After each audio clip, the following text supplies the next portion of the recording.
அனைவருக்கும் வணக்கம். தாய்க்கு தனயன் பெயர் வைத்த கதைதான் தமிழ்நாடு. எல்லோரும் தாய்தான் தன் குழந்தைக்கு பெயர் வைப்பார்.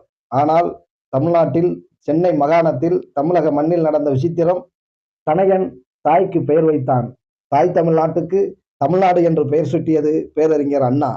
அண்ணா என்ற சொல் எவ்வதுவரை இருக்கும் என்றால், அண்ணாவே சொன்னது போன்று சுயமரியாதை சட்டம் செல்லுபடியாகும் என்று அறிவித்தது அண்ணா. இருமொழி கொள்கையை அறிவித்தது அண்ணா. தாய் திரு நாட்டுக்கு தமிழ்நாடு என்று பெயர் சூட்டியது அண்ணா.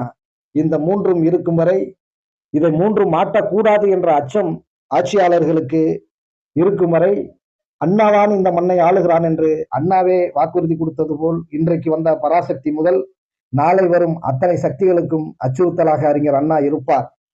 ஏகாதிபத்திய எதிர்ப்பு, டெல்லி ஏகாதிபத்திய பருப்பு இங்கே வேகாது என்பதில் அண்ணாவின் எழுத்துக்களை வாசித்த தம்பிகள் இருக்கும் வரை, அண்ணாவை பின்தொடரும் தம்பிகள் இருக்கும் வரை, அண்ணாவை கொண்டாடும் தமிழகம் இருக்கும் வரை, ஏன் தமிழகனுக்கு தன்மான உணர்வும் சுயமரியாதை உணர்ச்சியும் சூடும் சுரடையும் பகுத்தறிவும் இருக்கும் வரை அண்ணாதான் இந்த மண்ணை ஆளுவார். அண்ணாவின் சிந்தனைகள் தான் இந்த மண்ணை